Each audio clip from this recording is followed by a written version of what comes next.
So I have to share this with you. I know this is kind of like our Christmassy episode. Well, it's like 2 days before Christmas that this comes out. So happy Christmas Eve to everybody that's listening on Wednesday when it comes out.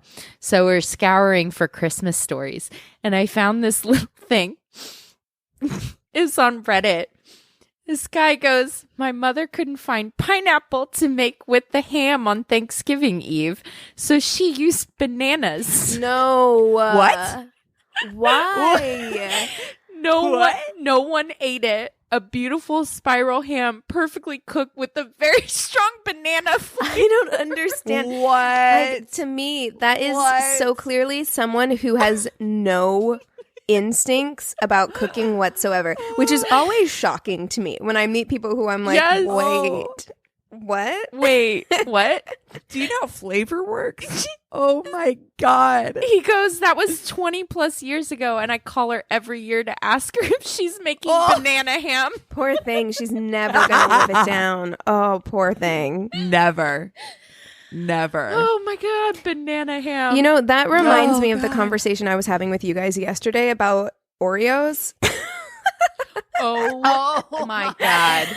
We were laughing so hard about that. We're like, wait, what? Because they don't even taste like graham crackers. it was like blowing my mind. What? Okay, because like Anthony doesn't eat chocolate because he's like, it breaks me out. He says he's allergic, but I think he's just like concerned that it like breaks his skin out. So he tries to really avoid eating chocolate. But we were making, it occurred to me like he really likes cookies and cream because we were getting ready to make cookies and cream fudge. And so we bought an entire thing of Oreos.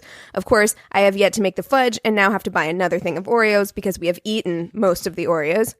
But Yes. he was just going that tracks. going to town on these Oreos, right? And I was like, I thought you didn't eat chocolate. Like, why are you making an exception for all of these Oreos? And he was like, Oreos aren't chocolate. Oh. And I was like, what? And he was like, Oreos aren't chocolate. And I was like, what do you Bless think your heart. they are? So I got the package out and I like looked at the ingredients and I'm like, yeah, it says cocoa right there. Like, what did you think made them brown? And he was like, I don't know. I thought they were graham crackers. And I was like, well, why are they brown? Wow. Wild. Bless his heart. That's amazing. The stories we tell Oh ourselves, my God. the mental Yeah. gymnastics we do in order to consume something we love. Dude, Well, the funny thing is too is like I guess it could be because it's not milk chocolate, right? So maybe it's just milk chocolate, and you know I feel what like I'm that's a stretch. I mean, I don't know. I guess it depends on what he thinks is in chocolate that is causing him to break out. Like, is it the cocoa? Is it Right. the sugar? Like, what is it? saying? Yeah. No, that's a little bit of mental gymnastics. For I'm here sure. for it though. I do it all the time. So Yeah. Oh, totally. these Same. aren't chocolate. Sure.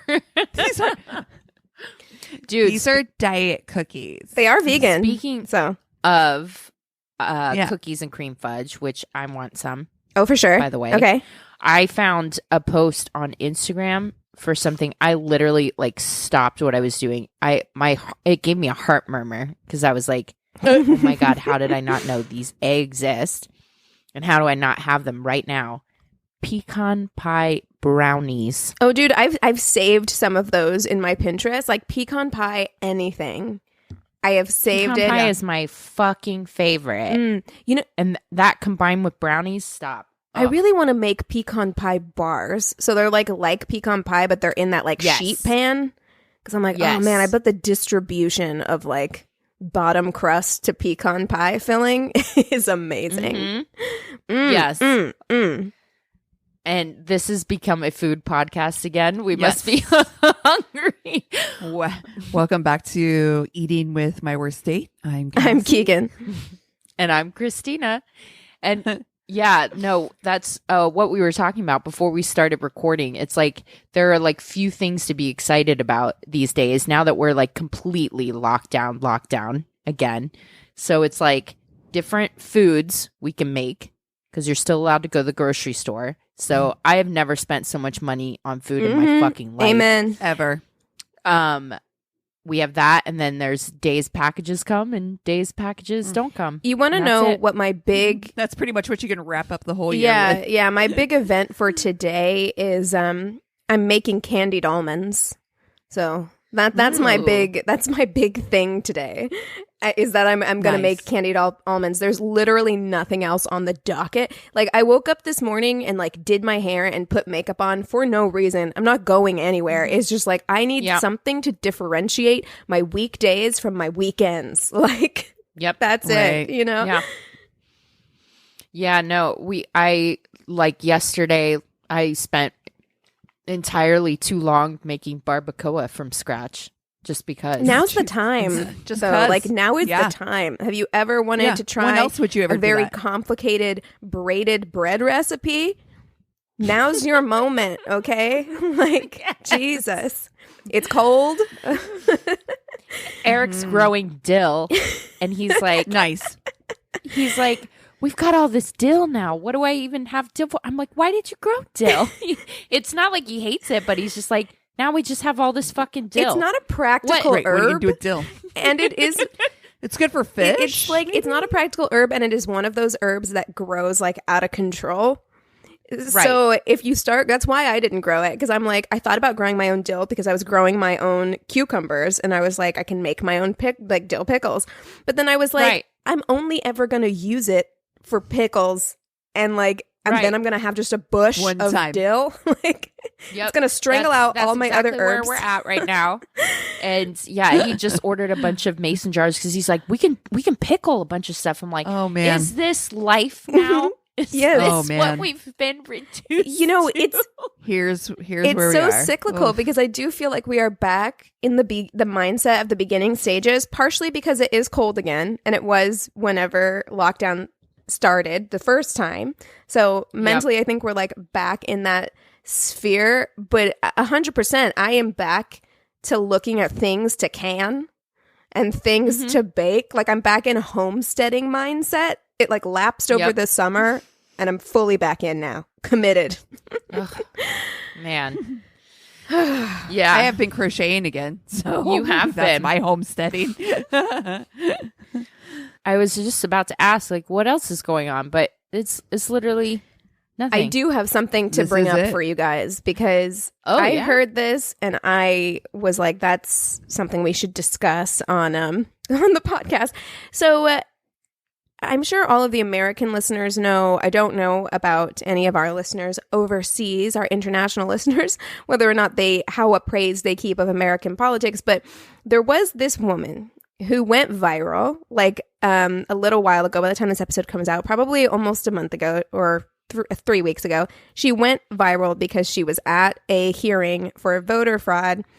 And she had that, she sounded drunk as hell. She had that messy bun, those glasses on. And she was like, I signed something that said that if I'm lying, I could go to jail. Did you sign that thing? Did you sign it? And how many dead people? How many dead people voted?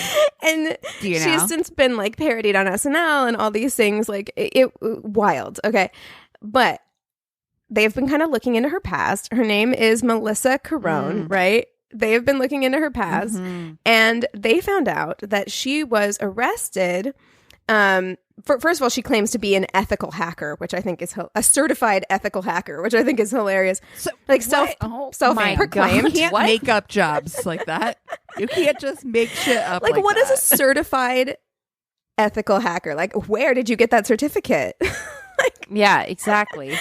That's hilarious. Like University of Phoenix. But she ended up getting arrested for harassing her boyfriend's ex-wife in the form of sending her boyfriend's ex-wife sex tapes of them. This doesn't feel like ethical hacking to me. No, it certainly does not. So she was... That is a level of petty that is so... Wow. Jesus Christ. Like, you're dating him now.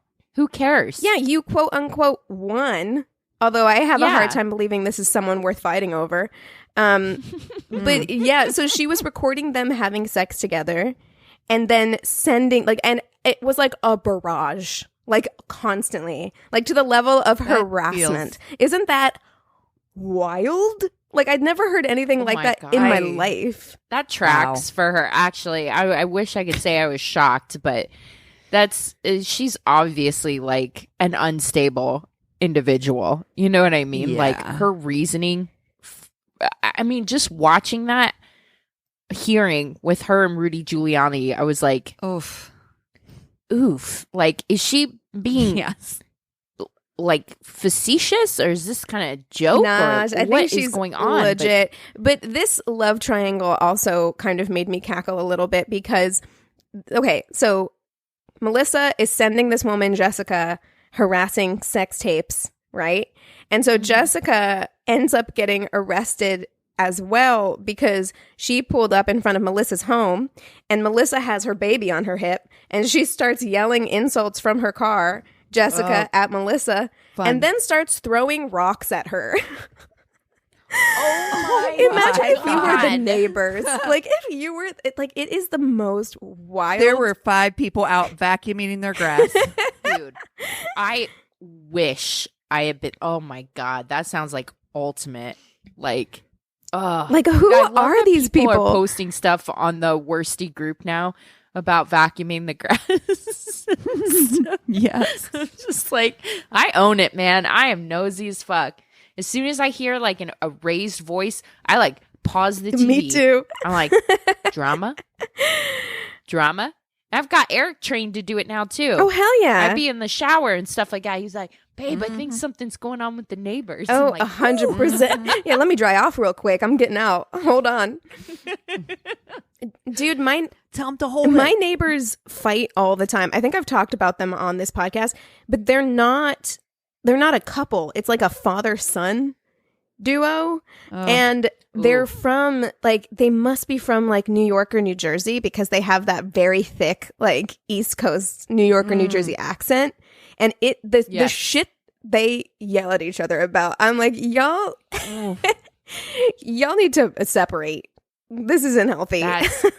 Dude, family drama is intense. Like couples fighting can be like, sometimes, but family drama is always chef's kiss, man. You get juicy with that. Because they start like rolling out the big guns. They start like, they bring up shit from whenever you were 12. You know what I mean? Yeah. Oh, yeah. And they know you. They know who you are. They know where you come from. You will never get that kind of like dirt on somebody unless you've gone through like sleeping in a bunk bed with them. You know what I mean? Like, woof. The stuff that, you know, me, my sister and brother can fight about, it's just like no one can hurt like that, you know? Well, and I feel like a parent cuts deeper is probably worse. You know what I mean? Like to argue with your parent, you're never going to win. Like, not really. You know? No. Even winning is losing in that. Yeah, 100. Exactly. Oh my God. Speaking of family drama, here's another one I found. And it is probably, I would think, if this happened to me, I would die. Uh-oh. Okay. When I was about 9, my family was in the car on the way to Grandma's house for Christmas. My sister, about 4 at the time, piped up from the back seat and said, "One time I went into Sister's room and she was moving her hand really fast under the covers like this and proceeds to shake around like a crazy person in her seat." Oh, no. No. Oh, no. And again, this is family, so it's not like you can even be like, okay, well, I'm never coming to school again. Like, you have to see these people for the rest of your life, maybe. I want to die right now. My parents thought it was hilarious and immediately started calling me Cinderella and sang a little song about it that still rears its head at family gatherings 20 years later. No. I'm not coming home for Thanksgiving anymore. Sorry. Like, no. this pandemic is the best thing that's ever happened to her. She's like, I can't. I can't. Must stay home. Unless she had to move back home. What if that happened? Oh my God. Oh my God. Never move back home, Cinderubby. Oh no. Oh no. That's horrible. Talk about I giving hate you this. a complex. Forever. Yeah, it's like all you're just Cinderubby every time you go to masturbate from now until the end of time. Oh, Your this is sister horrible. ruins masturbation for you. And the movie Cinderella. You'll never get to watch that again and feel okay. Like, Jesus. Wow. Oh my God. Well, that was horrible. How glad much we, would you like? How hard would you try and find a way to retaliate against your sister? Like for the rest of your life, you're looking for something, some dirt, Yeah. somewhere. Yeah. Oh my God. Yeah. So, I had a lot of fun trying to dig for embarrassing holiday stories. Who should we fuck, marry, kill in honor of the holidays this week? We could do Scrooge and the Grinch. And is there another grumpy Christmas character? That's a good one. Oh, let's do holiday villains. Yeah. Here, let me look. Well, we could do then like Bill Murray from Scrooged, which isn't quite the same. Mm-hmm. But let me Right. see who played. But I think it counts. Well, I mean, yeah, we could do Scrooged, Bill Murray in Scrooged. So what's that character's name? So we can do that character, and then the character of Ebenezar Scrooge, the classic from Christmas Carol, and then the Grinch, if you wanted. That's probably better. Let's see. Frank Cross is his name from Scrooged.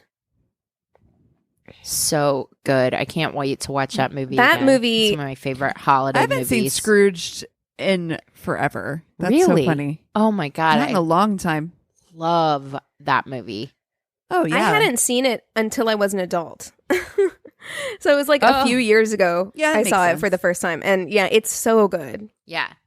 Okay. So Frank Scott, aka Bill Murray, I think Frank Cross. and I then thought it was Cross. Yeah. Frank Cross, It's Frank Cross. from Scrooge. Ebenezer Scrooge, and the Grinch. Fuck, marry, kill. Mm. Well, you get a really cute dog with the Grinch. Yeah, okay. You know, I'm I think I killing know what the I'm going to Grinch. do here.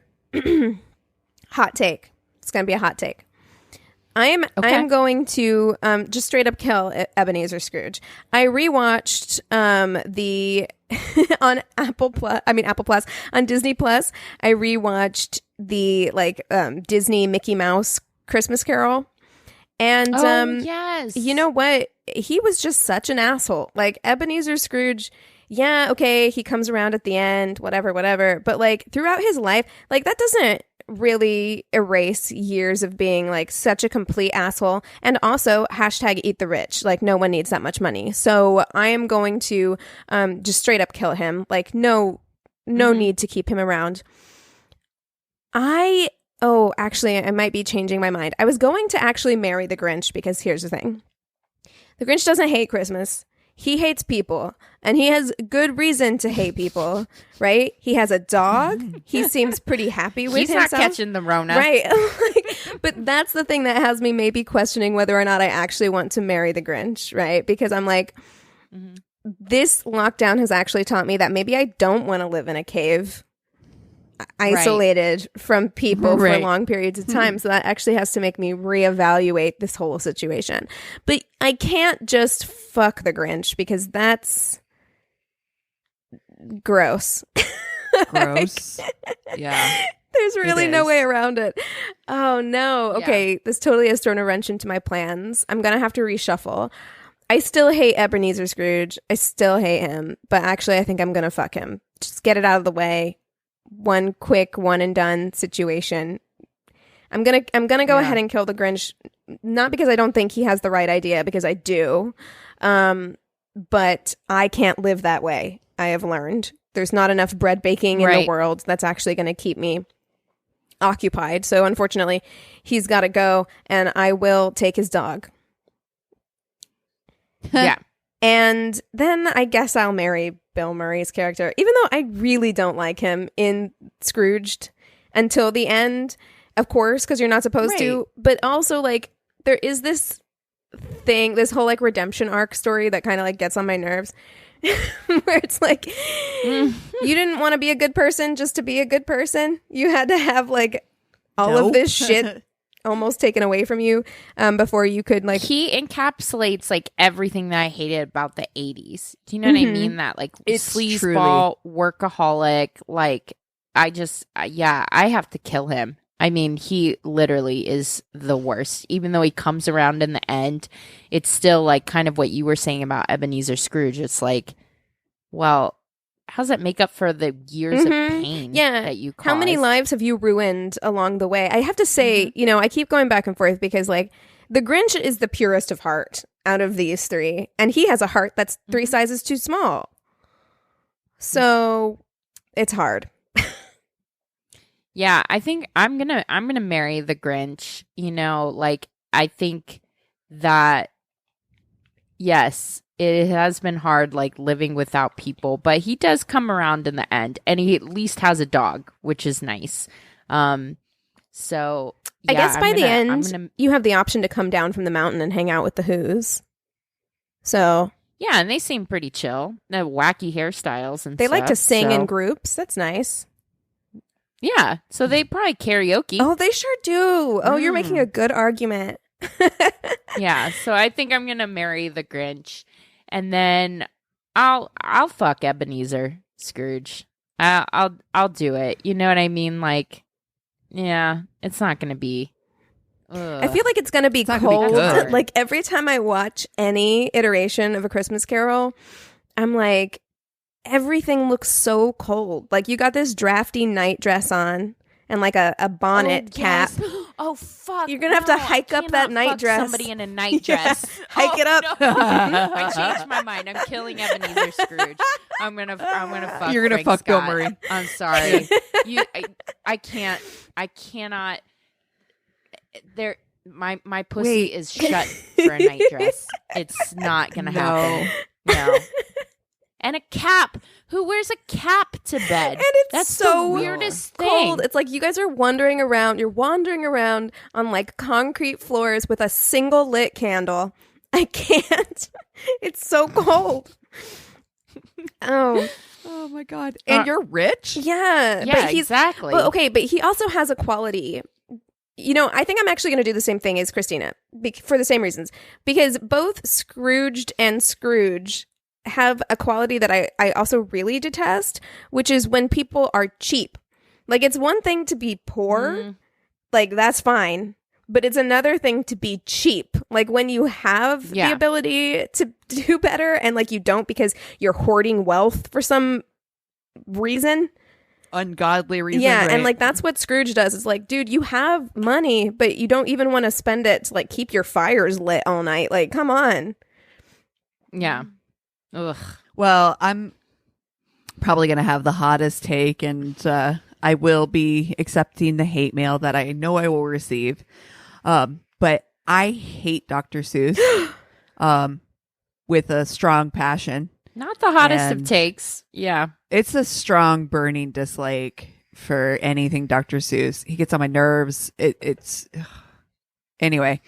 Therefore, I have never seen The Grinch or How the Grinch Stole Christmas because I hate the Rhymey, Timey nonsense. Oh my God. And so Rhymey, Timey nonsense is the name of this episode for sure. So aggressive. Happy holidays. I'm killing the Grinch because I couldn't tell you one thing about him other than the things you've just told me, which is that he apparently lives in a cave and has a dog. So I'm going to kill him. Because none of those things are adding up to things that I would find pleasurable, except for the dog. Plus, he's like a green furry guy. So also is not very attractive I don't to want me. to think about a Grinch dick, though. It's true. Oh my God. I just like I clenched. I'm sorry. It clenched shut. Was it you know what? tighter I clench kinda feel though than the shirt dress for bed, because that's a tighter clinch for me. That's pretty clinchy. Yeah. Oh, it's all bad. No, but the green fur, I just kind of feel like I'm like, it's going to be dead bedroom, our marriage, for sure. But it's going to cuddling. be, he's going to have like a with dog big rocket. Yes, that's what I was picturing as well. That's what I was picturing. And here's the thing though, Christina, like it's Christmassy. It's red. Christina, you're saying that like you're gonna have a dry marriage. However, look, that we were discussing this before we settled on who we were gonna fuck, marry, kill. There are some holiday characters that are asexual. I don't think the Grinch is one of those characters. Like the Grinch fucks for sure. Oh God. So I don't think. I'm Gross. just saying. Oh no. Ew. Oh no. Am I wrong? Like Ugh. he has vibes No. that I'm like, no, you're not an asexual Christmas character. Oh no.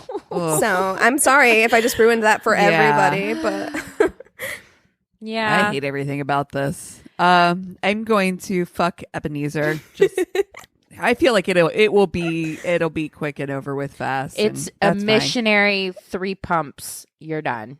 And that's great.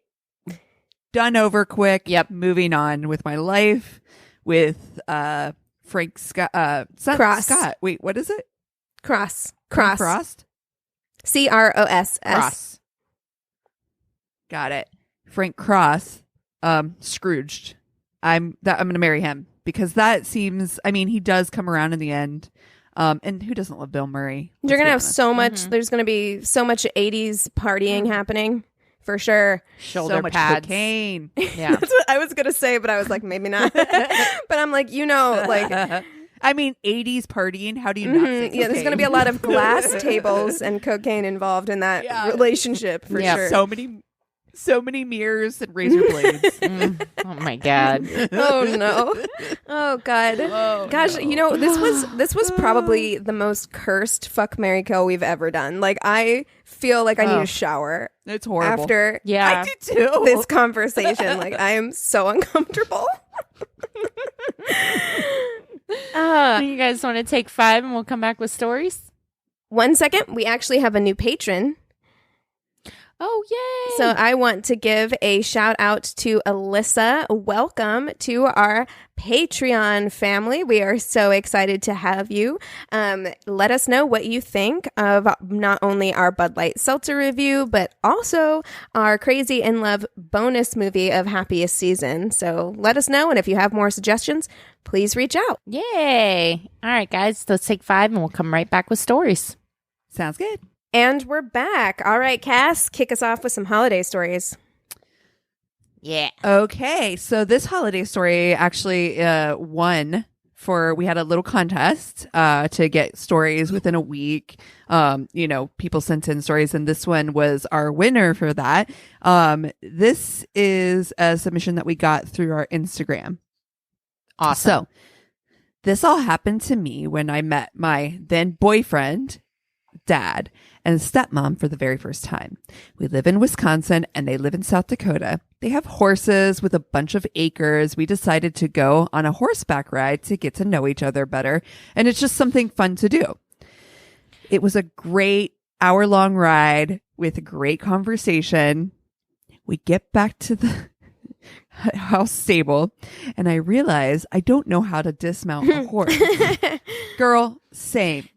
I've went horseback riding once. I was just going to say, like, Thank you.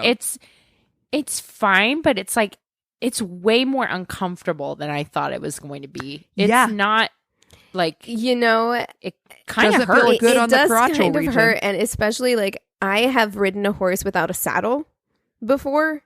That is the most uncomfortable thing in the world. Like not having any kind of like, it's already uncomfortable riding a horse, but like without a saddle, geez.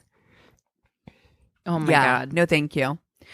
I lean forward and my bra hooks itself to the horn of the saddle while I'm dismounting. And my shirt and bra come off. I'm stuck with my sweatshirt over my head, bra broken, boobs out.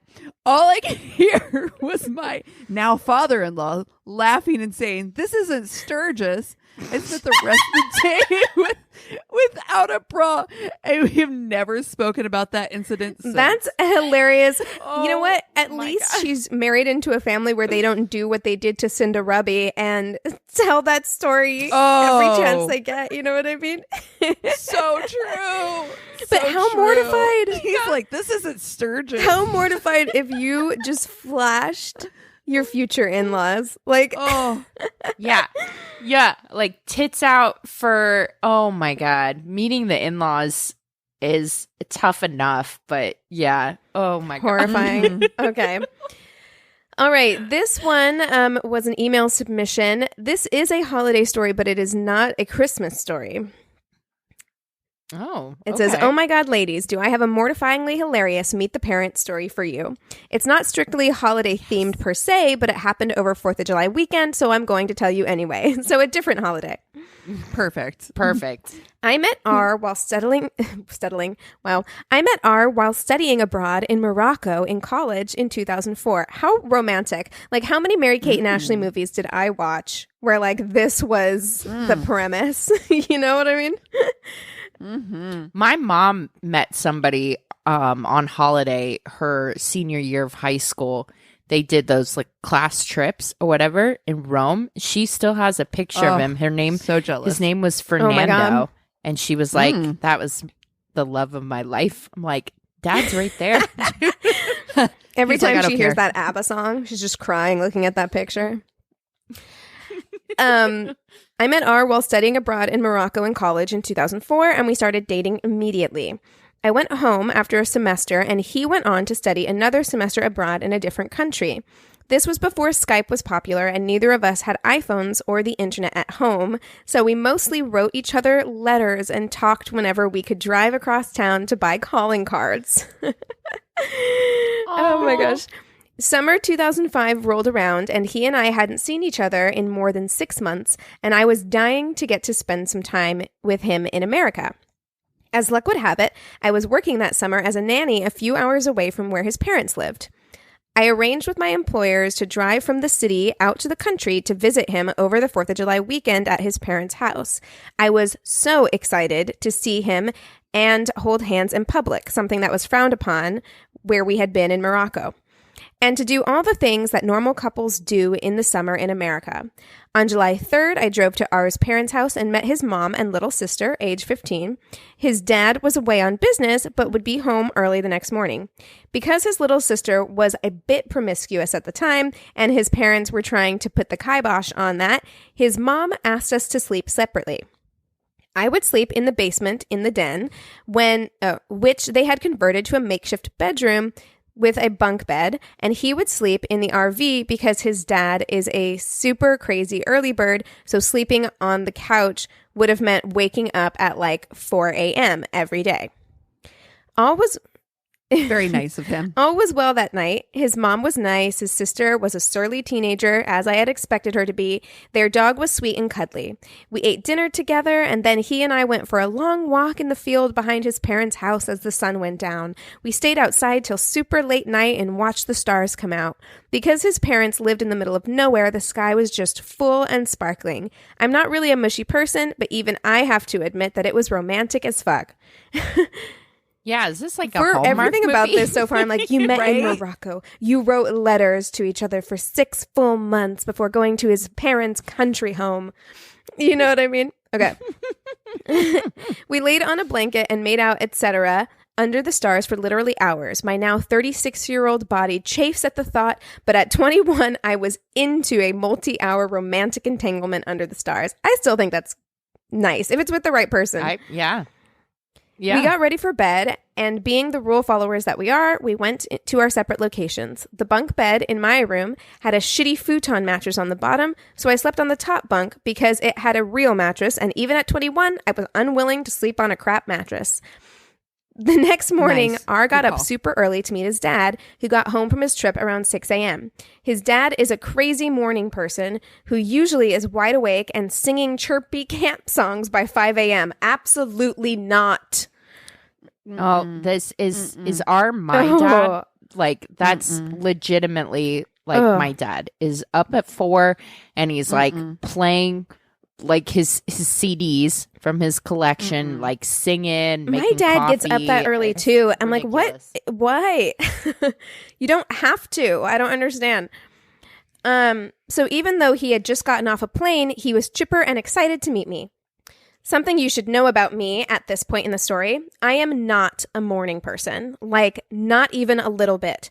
Think of the bitchiest person you can think of, then multiply that by 3, add Medusa's hair and a dash of Cruella de Vil's biting sarcasm, and that's probably close to the way I am in the morning. Same. Oh my God. I have mellowed in my old age. Having a kid helped with that, but I still am not really fully awake until at least 9:30 a.m., regardless of what time I out of bed. Same. R managed to entertain his dad for a few hours until about 8, but then his dad could no longer wait and, being a bit of a prankster, decided to come wake me up since he had heard. No. No one strangers right waking me up. Like, ever. That's a terrible thing. Don't ever do that to anybody. I also just don't like pranks in general. Like, it's just... Same. We know. He decided to come wake me up since he had heard from R that I am not a morning person, and he thought it would be funny to wake me up and see what my reaction was. Oh, my God. Dude. R tried to stop him, but his dad is 6'7", and when he decides to do something, nothing can change his mind. At this point, the beast, that's me, was still completely asleep. You know when you're in that groggy, semi-asleep state, when you're still dreaming, but are at least aware that morning has come and the sun is going to start beaming directly into your face soon? So you might as well get your ass out of bed, but you hunker down and pull the covers over your face and hope it all goes away? Yes, I know exactly what that's like. That's how asleep I was. His dad came downstairs quietly, opened the door, and crept up to the side of the bed. You should also know that R is 6'4" and looks and sounds a lot like his dad. So when his dad grabbed the side of the bed and shook it and started singing some godforsaken morning camp song, I reacted in the only way I knew how, by making a fist and punching him in the face and shouting from under my snake nest of crazy hair, "Fuck off, I'm sleeping." Nice. She punched him in the face. His dad laughed so hard he snorted and gave himself hiccups. I immediately realized my mistake and died 1,000 times in rapid succession. R came in with a cup of coffee for me and told his dad it served him right, and then snuggled with me while I drank coffee and tried to come up with some semblance of an apology. R assured me that was unnecessary and that his dad had it coming, but I felt like such an asshole. So much for making a good impression, I thought. By the time I got out of bed and headed upstairs, his mom was up. She is also famously not a morning person, so I had to eat breakfast while his dad regaled her with the tale. When he got to the literal punchline, I told her I shouted the F-bomb at him. I was beet red and mortified all over again, but she gave him the most withering smile I have ever seen and told him that he was lucky he had done it to me and not to her. Then she patted my arm and told me that next time I should hit him harder and aim for the nose. I was already pretty set on being with R forever, but that morning really sealed the deal for me. We got engaged the next year and have been married for 13 years now. We have a kid now, and his sister does too, so we've cleaned up our language around them, but for years, every time we were with them, his dad and I would greet each other in the morning by saying, "Fuck off, I'm sleeping." Love the podcast. Awesome. It's been such a great respite during pandemic times as I attempt to telework full-time and also manage virtual dual language kindergarten. Feel free to use my first name, Exo Kristen. Yay. Oh, that's Oh my awesome. gosh. I love a Me happy too. ending. But yeah, I actually feel like because Eric's dad is like that too. Like he prefers to be like called out. You know what I mean? Like the fact that she did punch him and stand up for herself like probably endeared her to him. That's you know? so not my personality type though. Like, I mean, if I thought it was the guy I'm dating, then maybe. But if I'd known, I would never. Sure. intentionally, like a parent, any parent, even your parents, like no one, like, you know, certainly not. Fuck off, I'm sleeping. No. That's awesome. Okay. Mine's from Reddit. And this is the story of the first time I visited my in-laws for an all-family get-together for the holidays. We were all staying at my boyfriend's parents'. My sister-in-law and brother-in-law were also visiting with their kids, and we were all staying at the father-in-law and mother-in-law's house. It was all great. The only issue is that there was only one guest bathroom for all 6 guests. No. So we all had to take turns to shower / use the bathroom and not take too long and be considerate of the others. Well, one morning I get up a bit late, so I wasn't able to use the restroom before we all left for a road trip. Issue is, I was ready to go, number 2. So Oh, no. I figured, okay, no biggie. The urge will go away when I'm distracted or whatever. And if push comes to shove, I can just use the restroom wherever we're going, Everyone right? has been in that situation where you're like, you know what? Just don't think about it. Just don't think about it, and it'll just go away. It will not. To make it worse, we were out for a good 12 hours at least. We went to tourist areas, restaurant, shopping center, you Are name you it. okay? And I was this person's going to be hospitalized. 12 hours? still walking like a penguin trying to keep this prairie dog and log inside of me. Oh, no. Oh, no. So finally we come back to the house, and of course everybody and their mother needs to use the bathroom, shower before bed, etc. So again, I wait patiently. What's one more hour after waiting all day? Where were you where there were no bathrooms? Where were you? No, Right? That's my question. Oh, I think she explains that she has shy bladder and she wasn't able to poop in a public bathroom. 'Cause I have that too. You know what I mean? When you have to really poop. Like stage fright. Yeah. Look, I mean, I don't exactly. think anybody wants to do that, but I'm like, it has to be preferable to like being in pain for 12 hours. Oh, Finally, everyone is done and in bed. And I went to use the toilet. I let it all out. And guys, this is no ordinary log. This is no ordinary log. No. This thing is huge. We are talking, shit you not, this was the girth of a soda can. What? And if you think How? this isn't bad enough, it was so there's no poop pipe available. it was so long that it went into the toilet hole and it came out of the water. Oh, no.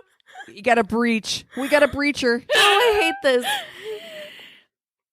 Okay, not bad for over 13 hours of holding it in, right? Well, now, flush,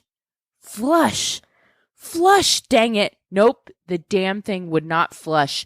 I can hear someone coming out of a room and going towards the bathroom, and at this point, I start to panic. Get out of here. I figured I can call my boyfriend and have him come in and help me with this issue. I should have had a poop knife, I guess. But it was nighttime and I didn't want to wake up anyone. So I figured best way is to just leave Nessie there and go find my boyfriend and have him help me troubleshoot the problem. No. So I armed myself with courage and opened the door to go find my boyfriend. First thing I see when I open the door is my brother-in-law, who is patiently waiting in line to use the bathroom. I felt all the blood rush to my face and my ears get hot. I look down, don't say anything, and sheepishly walk away. No. At that point, you go back into, I don't care how rude it seems, you go back into the bathroom and you lock that door. Actually, I wasn't done, sorry. And you try and troubleshoot another problem. You find a workaround, honey. No.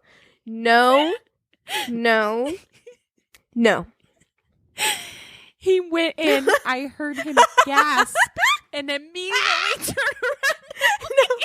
No. Oh. I went to the room and told my boyfriend boyfriend who didn't say anything, but his face said it all. The next morning, I made sure to not leave the room until my brother-in-law, sister-in-law, and kids had left. I told my boyfriend to just tell them I wasn't feeling well so that I didn't have to go say goodbye to them.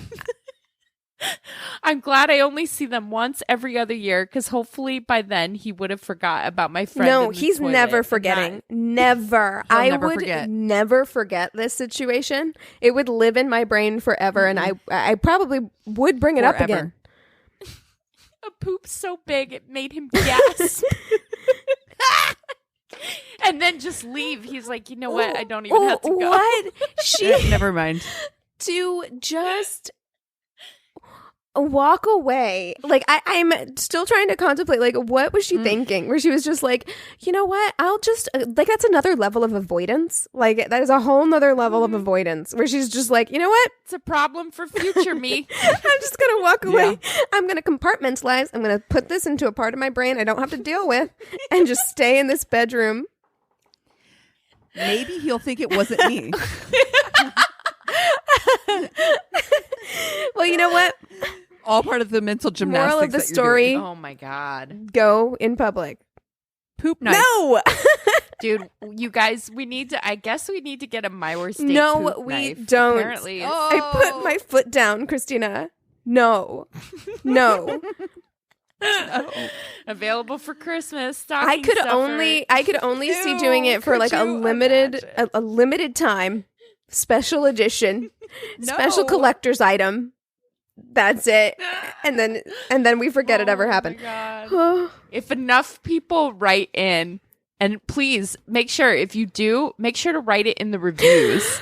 So if enough people write in, we're making that happen. If y'all want poop knives. Oh my God. I don't want my name associated with a poop knife. Oh my God, Keegan, could you imagine? It's going to haunt me for the rest of my life. Your friends from high school. No, it's not in my brand. My brand is aggressively anti-poop. Well, I guess not anymore. Aggressively anti-fart, aggressively anti-poop. Not anymore since being on this podcast, I guess, since we've had numerous poop and fart stories. Oh my gosh. I'm ready for this crazy in love. I saw that Chuck was helping you out with it this morning.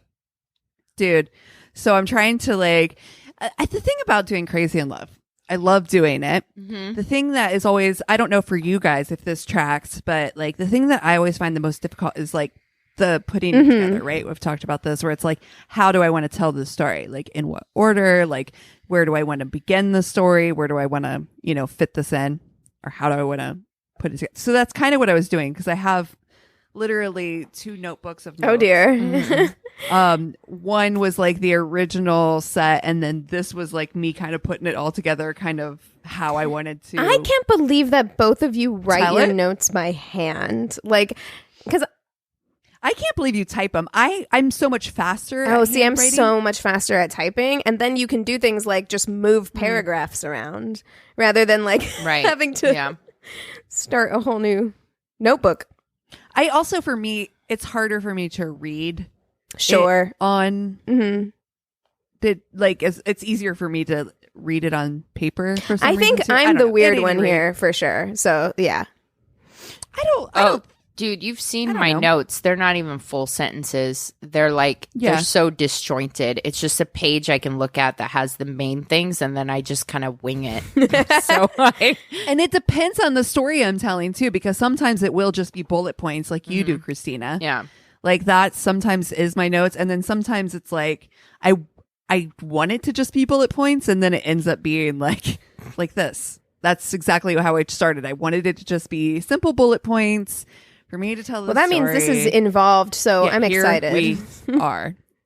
Yeah, same. Well, I will start by telling you I got most of my information from a Vice article by Michael Segalov, a BBC News article, and I'm pretty sure I'm now on a watch list for watching a backwards. Do you know when you like find something that's so fucking bootlegged that it's actually mirrored in reverse? Yes. So the words are yes. like, yes. That's what happened on this episode of Critical Evidence with Robbie Coltrane. Your computer has a virus now. Just like yeah. My phone definitely does. Yeah, no. So here's the story of Shameena Imam. I don't know if you guys know this. Yes, it's Shameena Imam. Yes, it's I was just looking. If you found this on another show, I swear to God, I was like, not, I looked it's not on a show. everywhere. It was on a list. Oh, a listicle? A listicle. Oh, okay. I saw it and I had bookmarked that listicle because there's another one on there. I was like, oh, that's interesting. I think I'll do it. But I looked at her case. It's very interesting. So it all started Christmas Eve 2014. Shameena goes to the Mark and Spencer's local market. This takes place in England, by the way. We're just outside Coventry, England.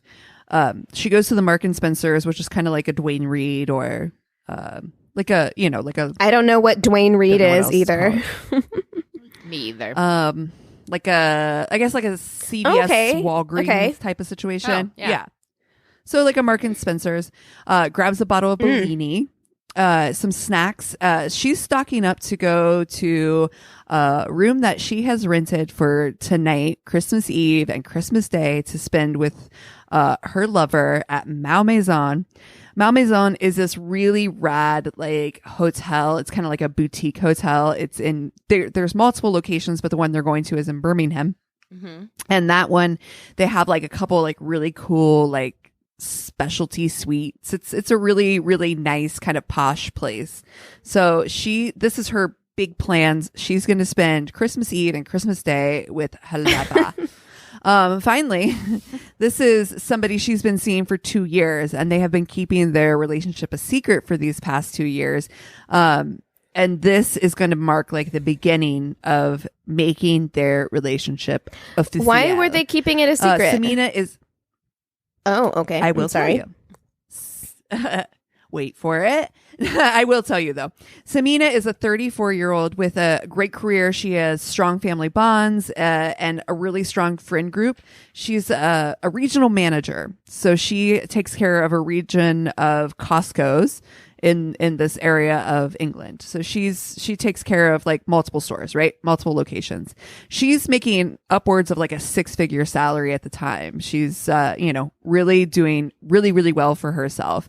She's, just a single woman and she's doing the damn thing. She manages, like I said, many stores in this region. She's always reliable. She's considerate with her family. And so when her family becomes concerned, when she doesn't arrive to the family dinner in which they were planning to celebrate on Boxing Day. So Boxing Day, as you know, is the 26th. Yeah. Right. It's the day after Christmas in which, a lot of people celebrate as a holiday as well. So, but it's very common in England. And so her plans were to spend this evening, like I said, these nights with the guy she'd been seeing, and then she was coming home to spend Boxing Day with the family, and that was their big day to celebrate, right? So when she doesn't turn up, her family's like, this is not Shameena. Like, this is not her. She is super reliable. She's she's a career woman. This isn't like, we're not talking about some kid who got drunk, fell asleep, didn't show up. Like, this is a responsible 34-year-old adult who did not come to a family celebration. This is and it's completely out of character.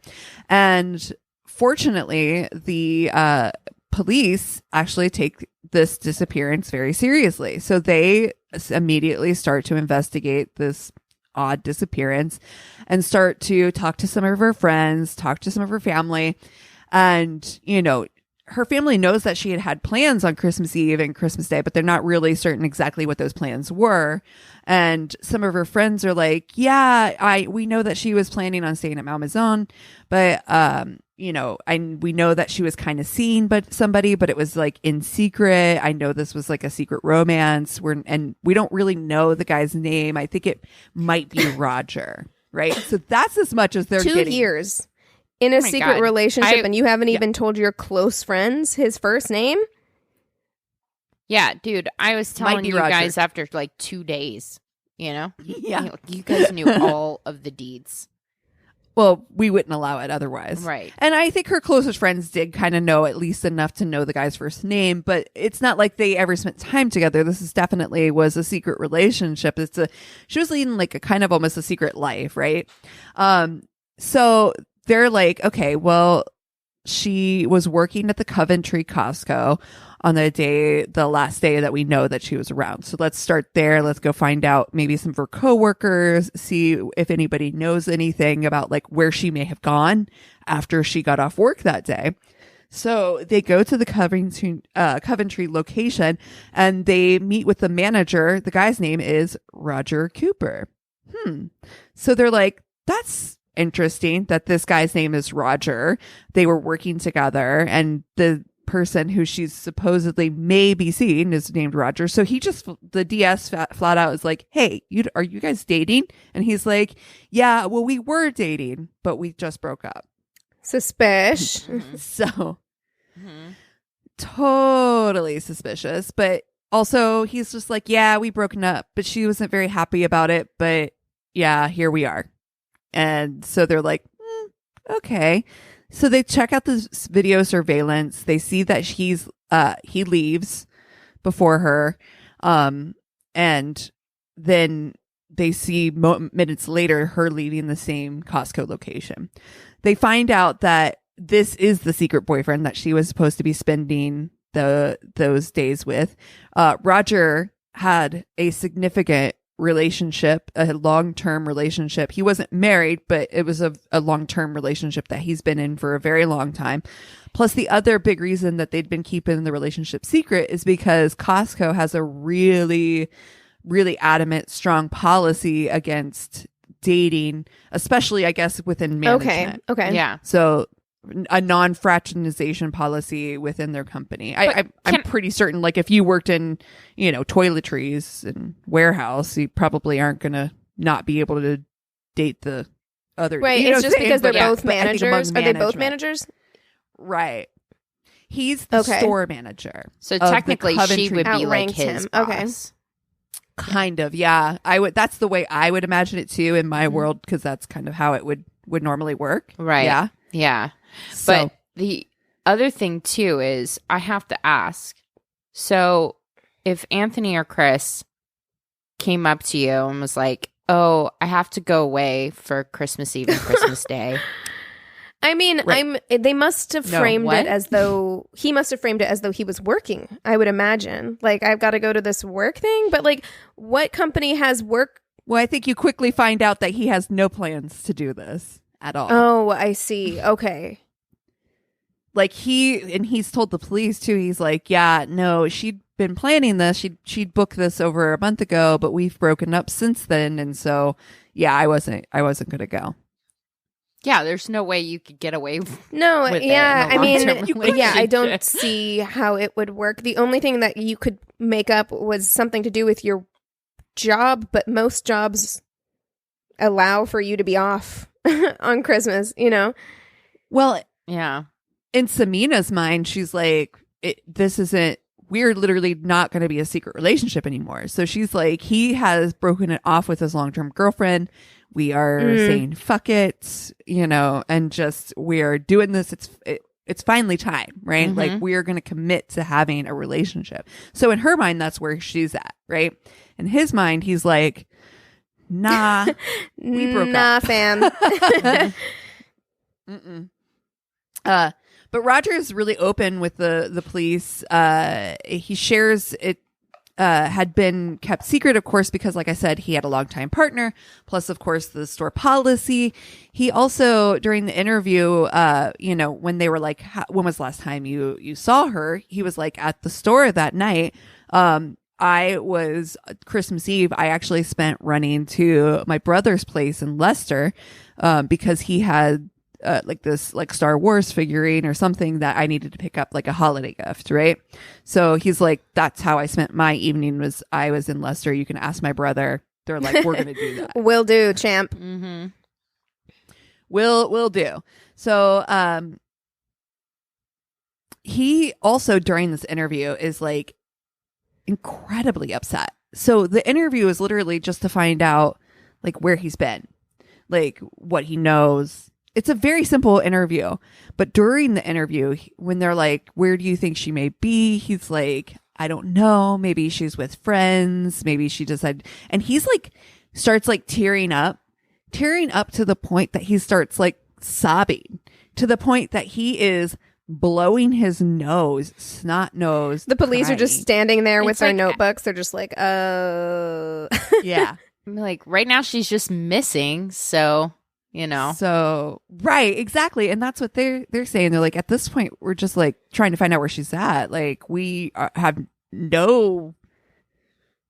Like Right. we're just literally like, what's going on? And he is losing it, like crying, like losing his mind because she's missing. The guilt gonna eat you up. It is.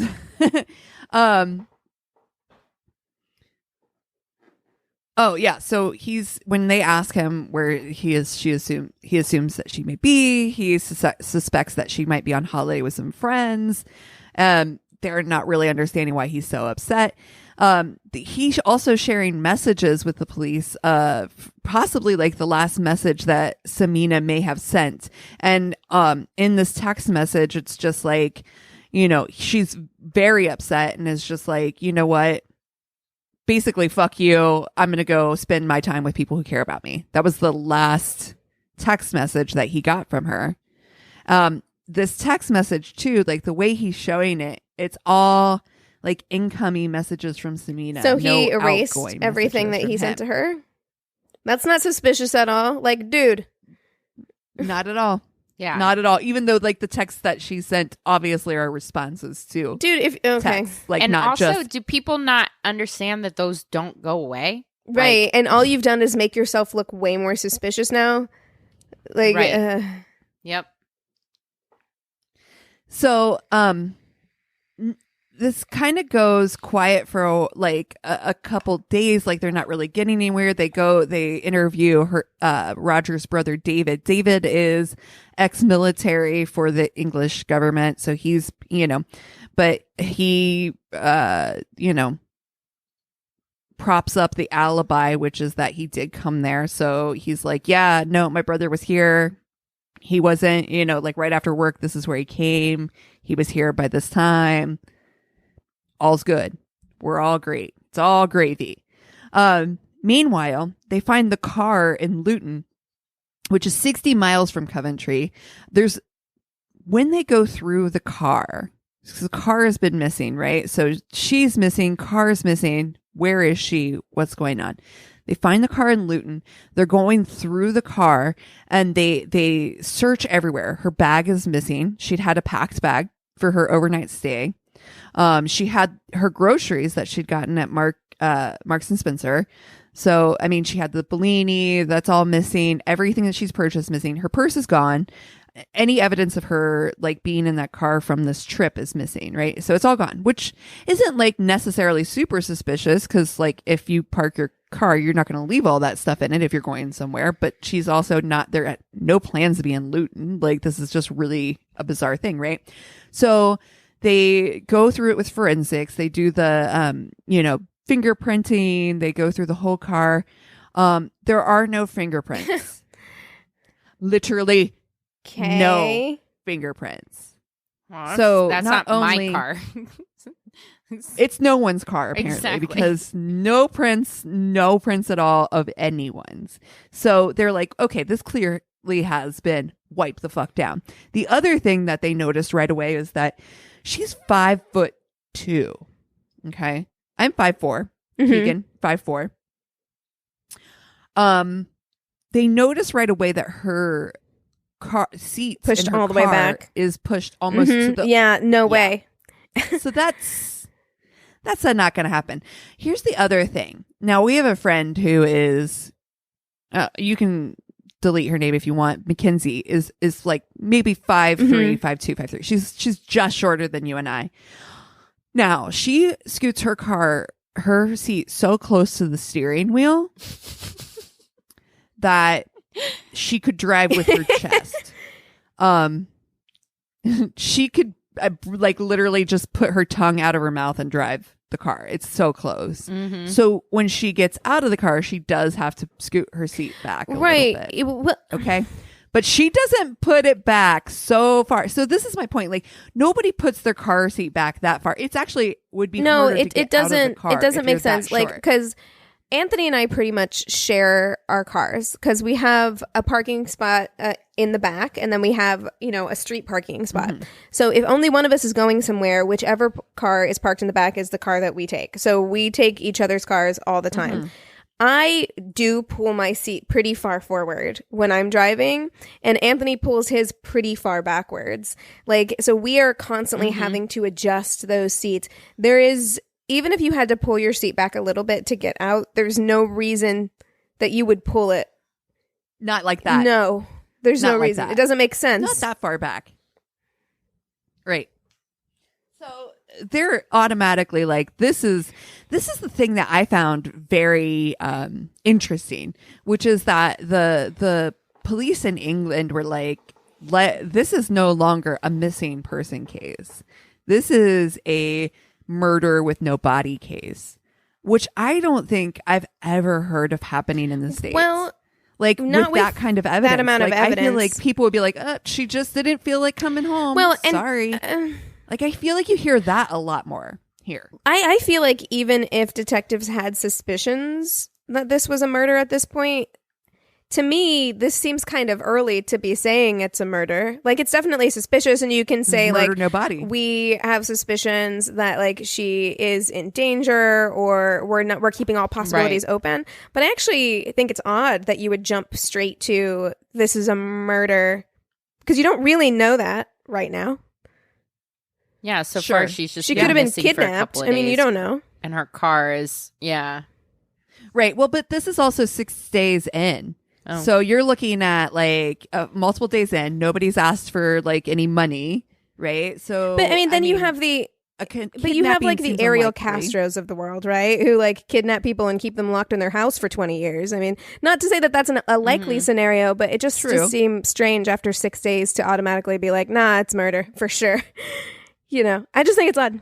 Yeah, I mean, I also thought it was weird. Like I said, I think it is weird. It's funny because it does feel like one extreme to the other. Yeah. Say it that way, like what you're saying. So again, they're interviewing everyone. They're like, okay, this is beyond, like, at this point, we just know that this is not just a, hey, she's missing, we don't know what happened to her, she may be on holiday with friends, right? You know what I'm saying? Like, so that's the point, is like they're taking, which I do appreciate. If you have to err on the side of one or the other, I mean, yeah, exactly. This one's much more preferable. Yeah. So they do a little bit of digging, and they're like, okay, it's 2014 at this point. I mean, so we're able to dig into some, like, not just typical, like, fingerprint analysis. We can actually do more digital analysis than we've ever been able to do before. So they're able to analyze Shameena's movements through her phone. And the phone shows her on December 23rd, 4th. 4th is Christmas Eve. Yeah. Thank you. On Christmas Eve. I was like, wait, what day is what? So they show her phone moving along the M69 on the way to Leicester, which is odd because nowhere in her plans would she be going to Leicester. She was supposed to be going to Birmingham to the Amazon. Why is she on her way to Leicester? Oh, and what's also weird is that's where Roger said he was going, and that's where his brother lives. And it's also odd that Roger's phone is literally right beside hers all the way. Roger's to a Leicester. Terrible criminal. That's weird. Yeah. Super worst. Bad.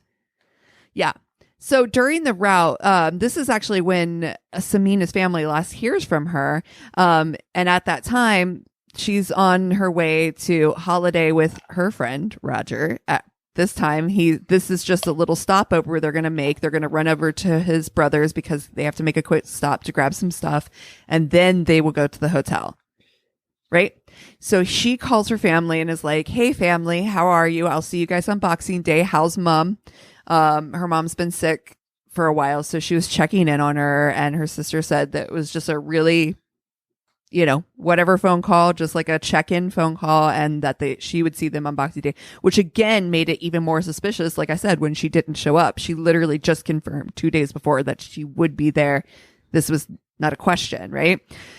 So, during this same route, they see a return back to Coventry.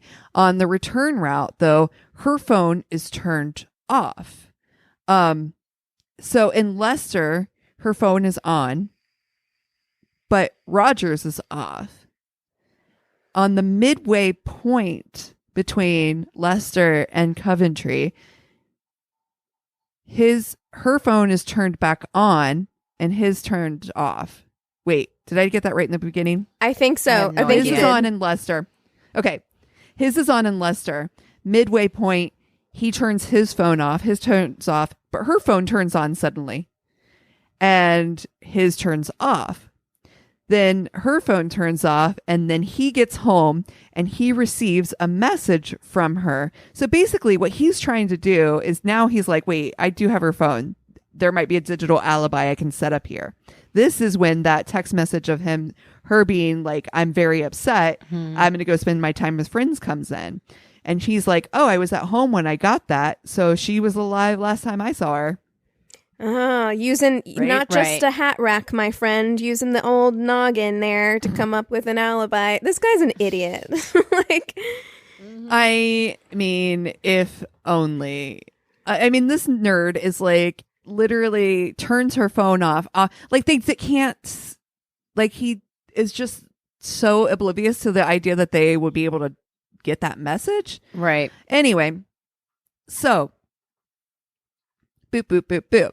Police suspect that Shameena threatened to take the affair public. So at this point, they're hearing what Roger's saying. They're following the digital clues. They are like, this is super sus.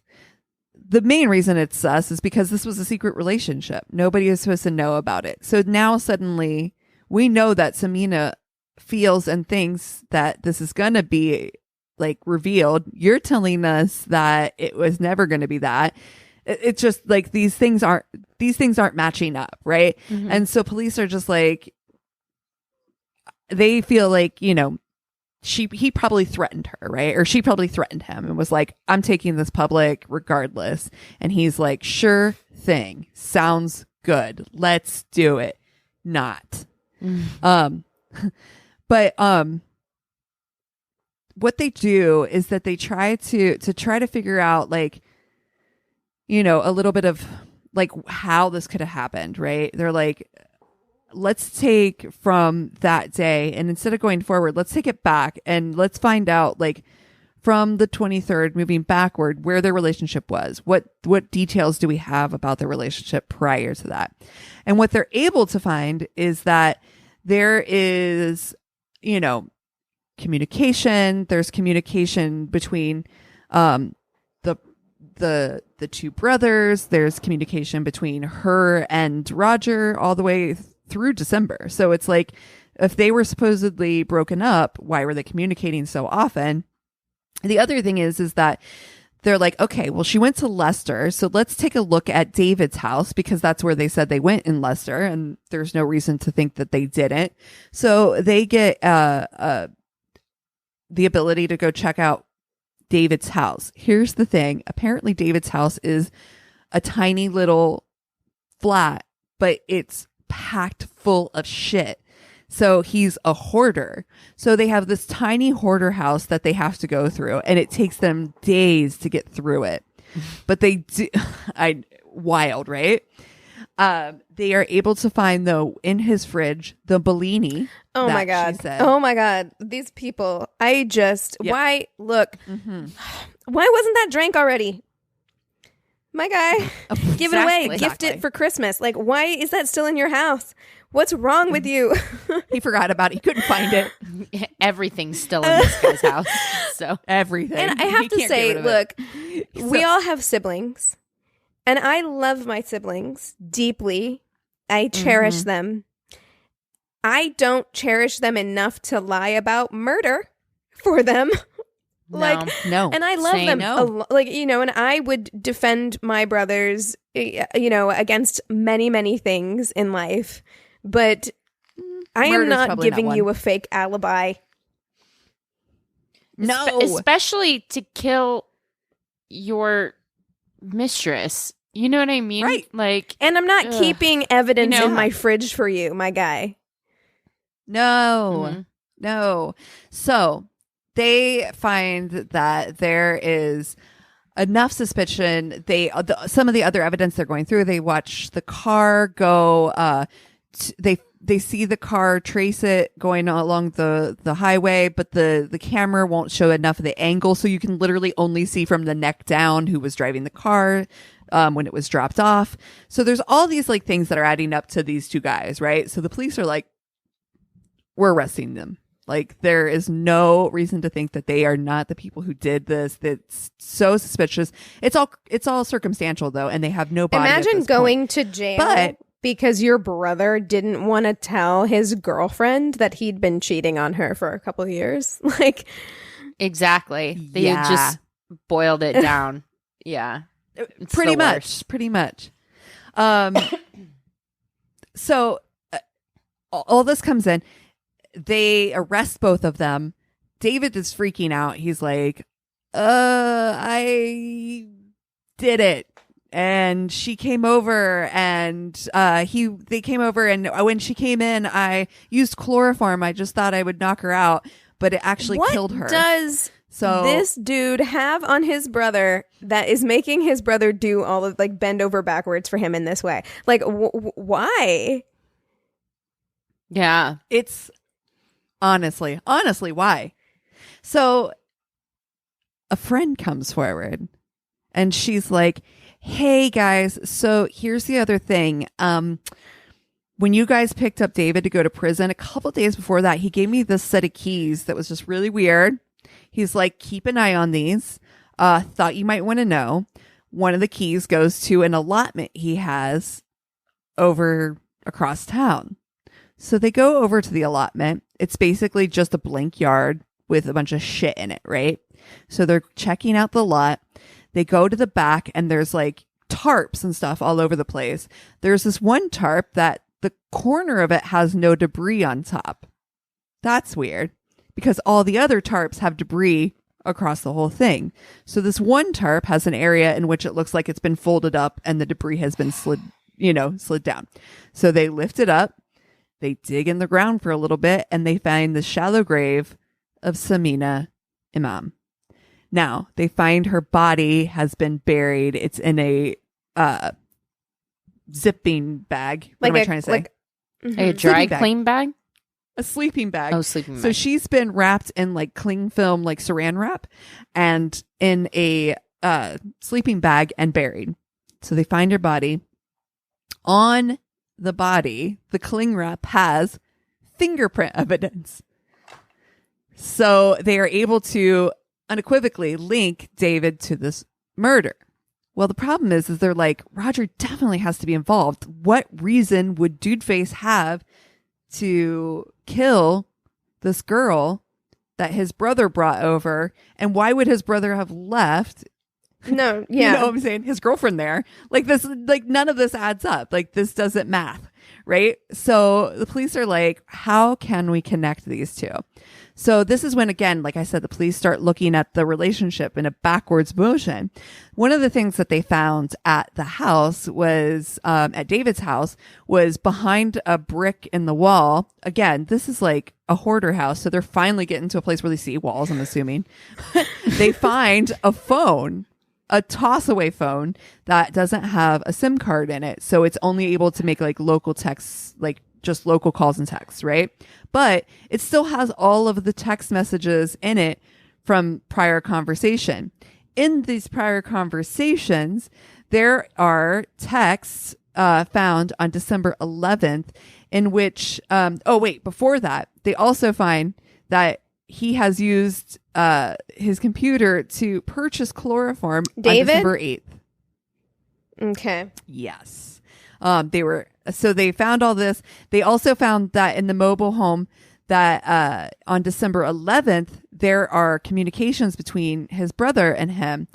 The communications are like this: Death Star complete. So this is when it is all like text code. Death Star complete is when David picks up a rental car.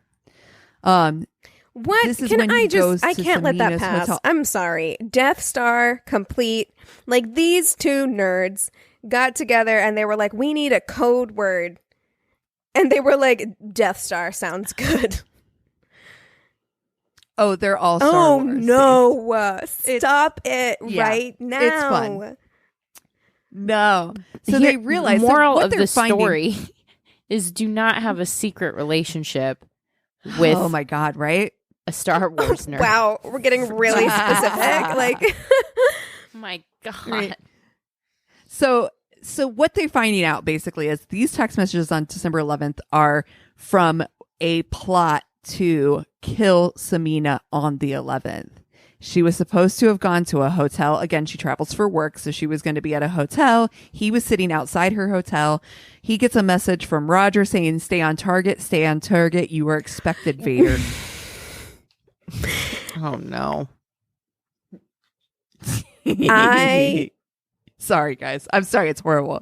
Okay. Yeah. So, but for some reason, something is taking too long. And at the end of the day, they just abort the mission because it doesn't work out. Like, for some reason, she's running late. Like, the timing doesn't match up. So the whole plot is thrown because they're just not able to do what they set out to do that day. So the whole point in this is that they're like now proving that there has been a plot to kill Shameena for pretty much the entire I'm so month. confused by this because yeah, like, why is his brother involved or care 100%, at all? Because, it's so bizarre. I bizarre. can see someone doing mental gymnastics, right? Like, in a relationship, they're so petrified to have to come clean. It doesn't make sense even then, not really. But if it's not even your relationship, like, why are you're a periphery character? I don't understand why you are so down to kill somebody to protect your brother's relationship. Like, that doesn't make any sense. Right. Yeah. His long-term relationship, which doesn't make sense because the other side of this coin is that not only had he been having an affair and a relationship with Shameena, he'd also been having another relationship with someone else at his Coventry store. So this is of 3 of the people that he had been seeing at the time. And again, why does David give 2 shits to get involved to the point where he basically kills her by chloroform? He smothers her with chloroform, and this is just somebody who wanted to kill somebody. Like, I don't see how. Okay, he's yeah, like, you have to already be inclined to that in order for you to accept this in any way. Like, I don't understand. It's so weird. I mean, and on his allotment, this is a weird kind of sidebar that I'd seen, but they said that on the door of the little shed that was in there was a sign that was like, "Don't wind me up. I'm running out of places to bury bodies." Yeah, this kind of seems like, and it's funny, we talked about it earlier in the episode where it's like nobody knows you like family. It kind of seems like Roger knew that David had that itching for a reason and was capable of it. Yeah.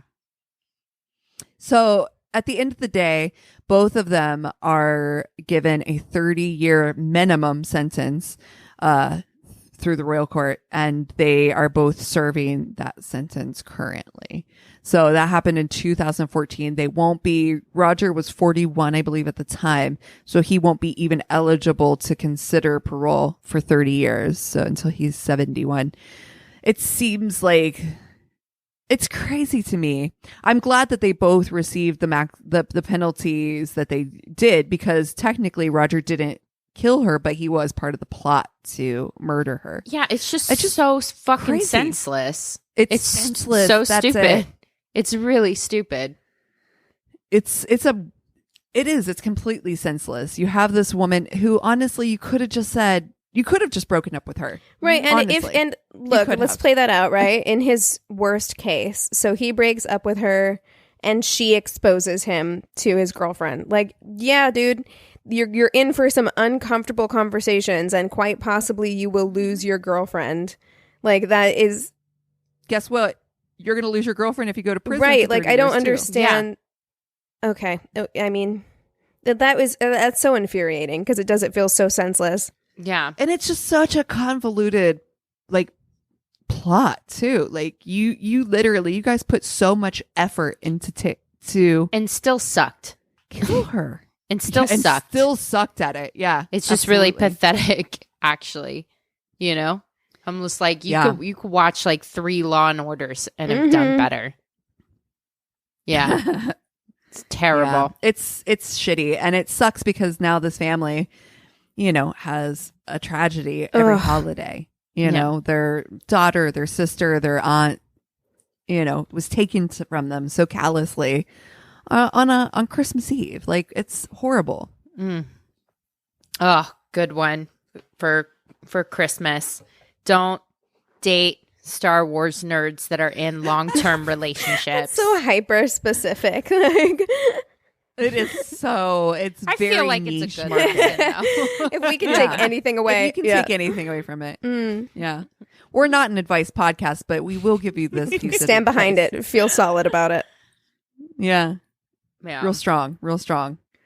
Oh, well, what are you guys watching this week? Well, I finally finished The Crown. All 4 seasons, just busted it out. You know what I mean? Wonderful. And after that, I was still just itching for some royal news. So I watched Diana in Her Own Words, that documentary. Oh, isn't that heartbreaking? Ooh. It's so weird to hear. There's something about her voice too that's just incredibly. It's so soft. Yeah, it's like so her personal. voice is so like. It's hard to describe. Like, it's so soft and it's delicate and it sounds very kind, you know? And I actually have to say that I think Emma Chamberlain, or whatever her name is, who played her in the show, did a great job at that specifically. Yep. But it actually was very good. It was very engaging. If you watched season 4 and you kind of wanted to like see some of the parallels, they do show a lot of the like same exact video clips that they recreated in the show of like their press tour and things like that. And yeah, your heart just breaks for this. I think we tend to forget how young she was, like 19 when she got married. Like, that's so crazy, you know?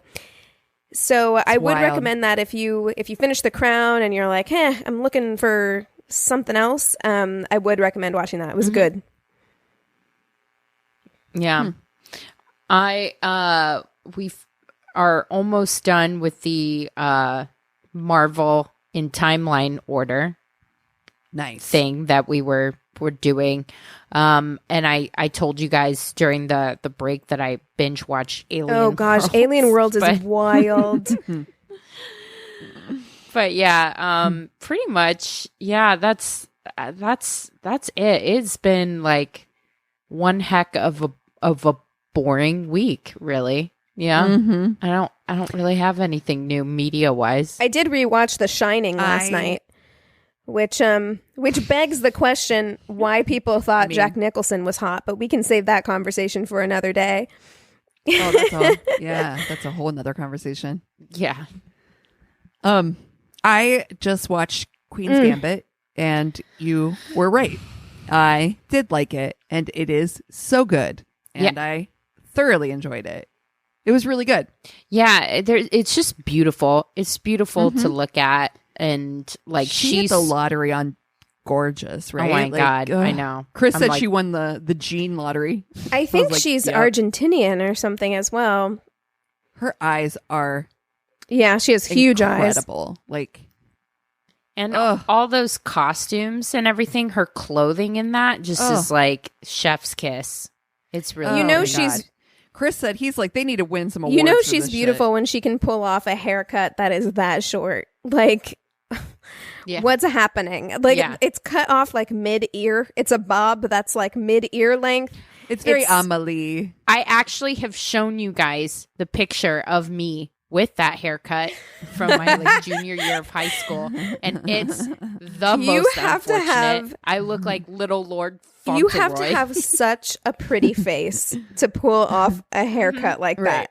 Like, because there is nothing to hide behind. Like, your face better be so beautiful that you can have the Lord Farquaad haircut.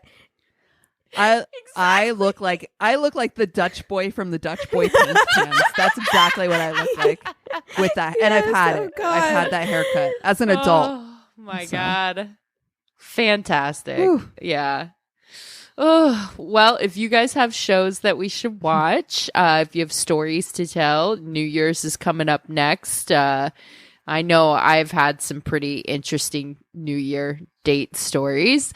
Send them to our one-stop shop of a website. It's myworstatepodcast.com. And we love you so much. Cheers.